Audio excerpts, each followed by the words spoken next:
Jesus.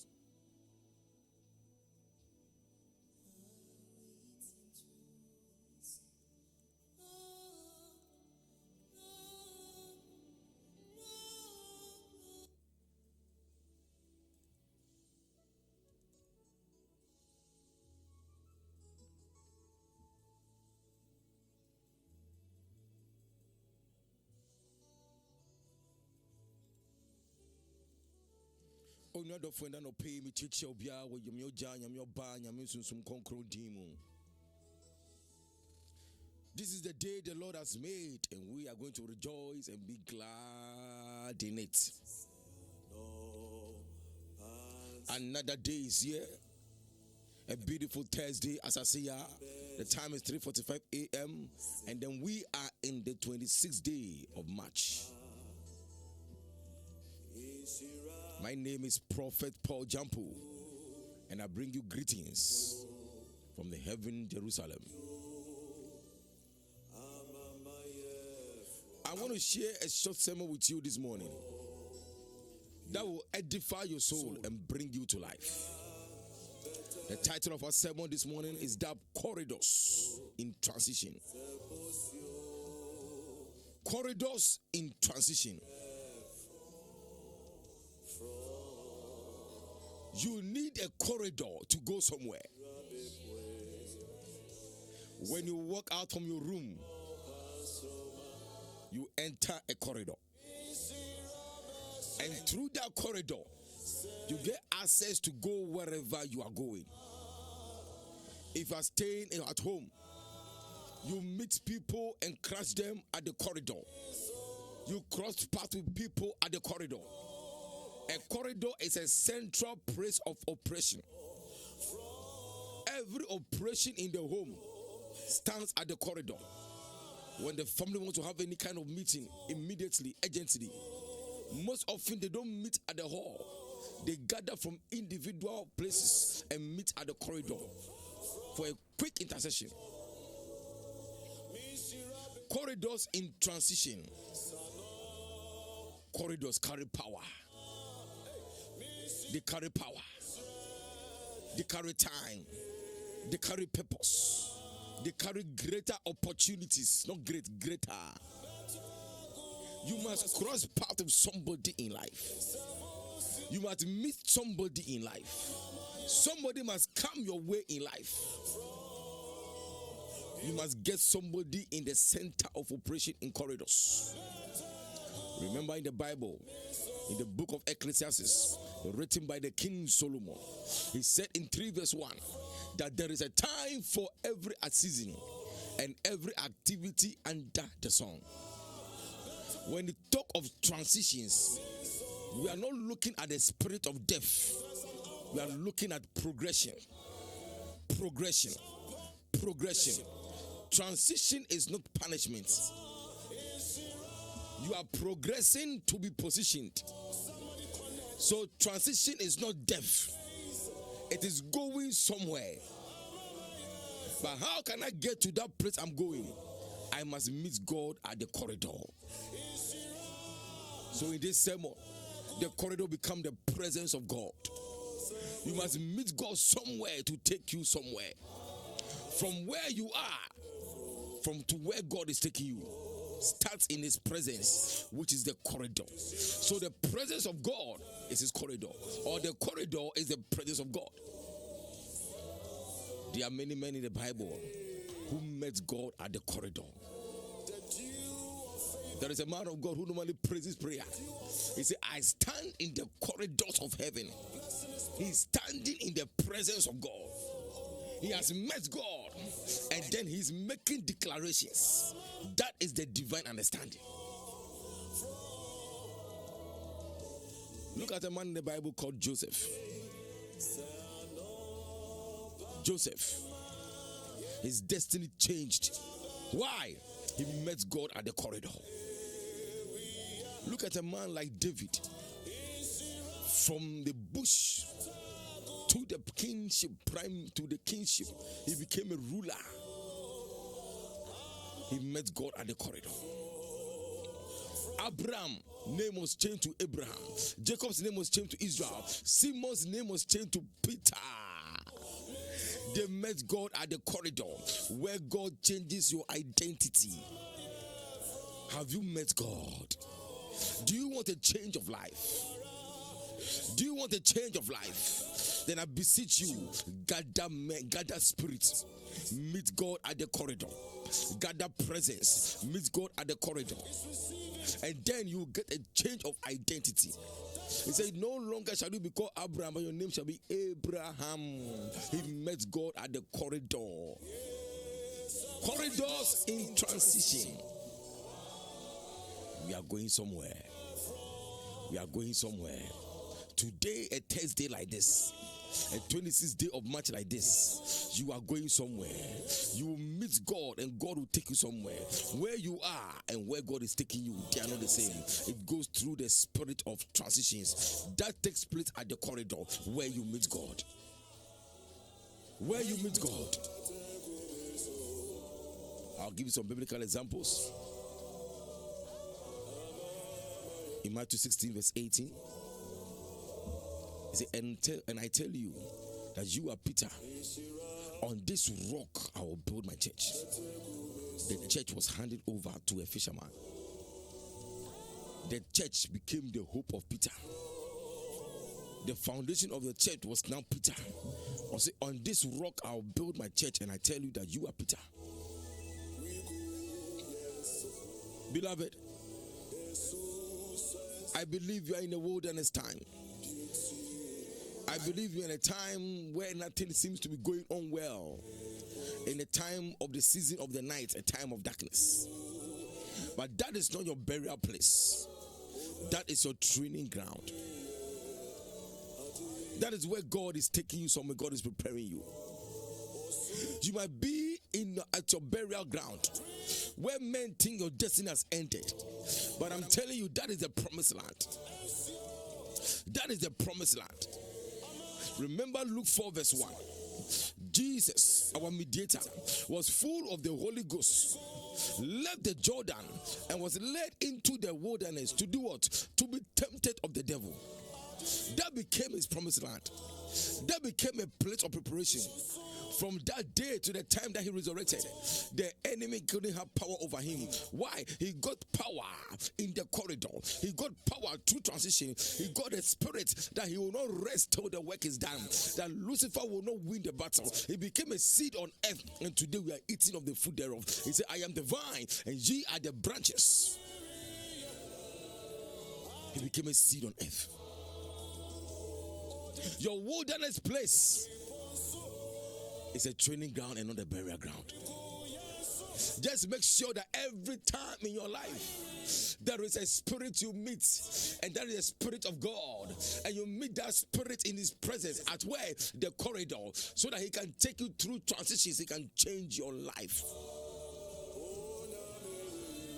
If you don't carry presence, you will not see a great change in your life. You must carry presence to see a greater change in your life. You must carry presence to see a greater change in your life. Watch your associations. Watch people around you. Watch your circles. Watch your relationships. Expire them. Let them end. If you are going somewhere, one of the things you need to watch better than the devil is your associations. Whom you talk to most in life. Whom you speak to most in life. If you go on your phone, the number of calls that you had, check the one that you talk to very much all the time in life.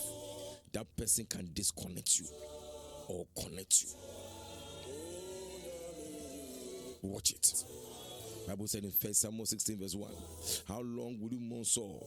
Since I have rejected him, no association with Saul. As long as God is not with Saul, if you go and partner with Saul, you fail. Him as king over Israel.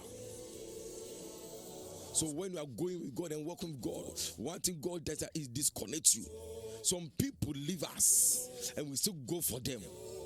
There are a lot of garbages in our life. Bola, Zoom lion. There are a lot of garbages in our life. We have brought in some people that God has rejected.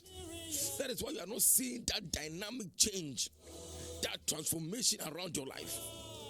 You need to reject some people. When God is changing life for you, help yourself and change it. The person has disappointed you, he has betrayed you, and you are still going back for the person. Where was it written that God went back for Judas? Where was it written that he told Judas that come back to and join the disciples? Let's eat and drink together. Let's dine on the table together. He said, one of you will betray me, and through you, that person, I'll enter into my paradise. I'll be able to make the cross. And it's through Judas Jesus Christ made the cross, because he sold him for only 30 shekels.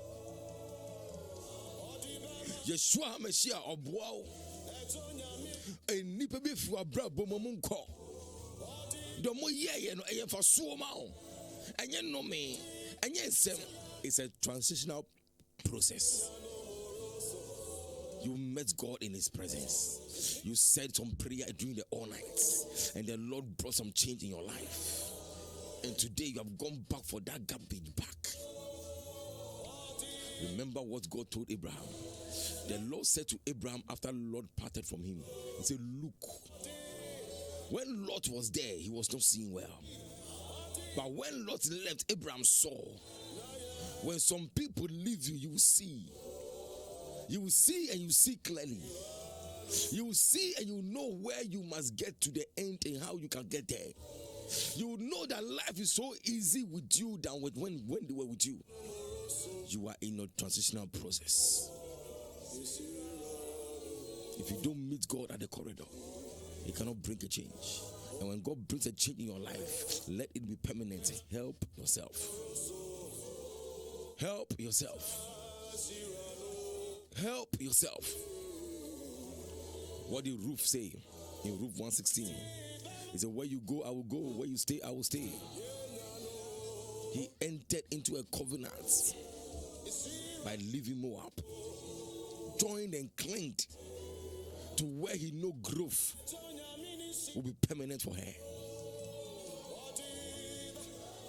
The Lord God is testing us to bless us.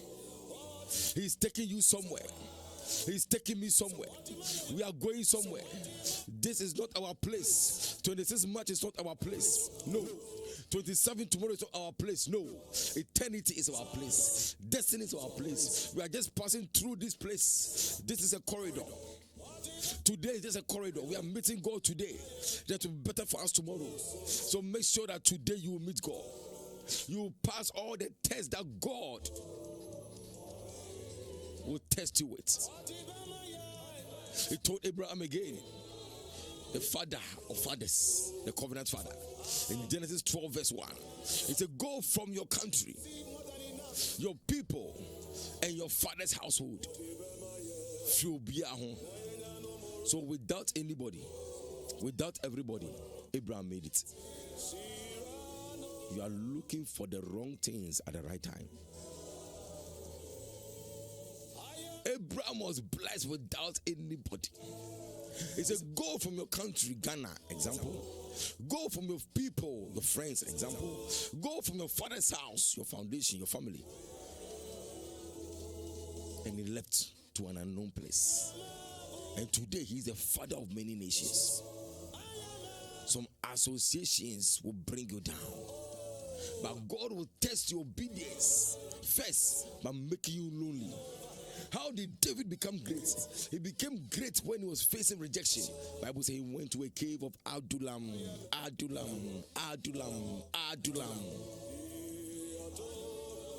You need to go through the times of transition. Allow change, allow change, allow change, allow change, allow change, allow change. Edit your life, edit your life, edit your life, edit your life, and bring some change. Don't be the same, don't be the same. Transition means you are not the same, you are different. Lastly, transition is a place where God reveals your enemies. And I don't call it enemy, I call it true enemies. True enemies. enemies. Whoever thought, whoever knew that Pharaoh would feed me, clothe me, and kill me. Can you imagine? Pharaoh fed the people. Pharaoh clothed the people. So when they were in the wilderness, they could refer back to Pharaoh. That when we were in Egypt, we were not hungry. We were not thirsty. Pharaoh fed them. Pharaoh clothed them. Even when they got to the Red Sea, they could still refer Moses back to tell God that it was better for them to die in Egypt than to die at the bank of the Red Sea. Pharaoh did something particular for the people and they remembered him. But Pharaoh was a true enemy. He hides behind love and cause evil. So when you see a change in your life, anytime you see a change, a transition in an area of your life, you are going through oppositions, it means that your destiny is near. Your testimony is near. Anytime life is fighting you, it's sure that there is something good ahead of you. You got to push. Look at how Herod schemed the magicians. He said, when you go and you see him, come and tell me so that I can come and worship him. But that was a schemer. That was a schemer. Later, in the same Matthew 2, the verse 16, he gave orders that every boy child should be killed. So when you allow God to bring some changes in you, you will know what is called a true enemy, and you will overcome. Let God work in your life. Manyame on edit your life. Manyame on edit your life. On edit your life. On wow. Darkness reveals the light in you. The Lord bless you. My name is Prophet Paul Jampo. I will see you same time on the 27th of March, which is a beautiful Friday, to serve you. We are going to make time and call upon our King.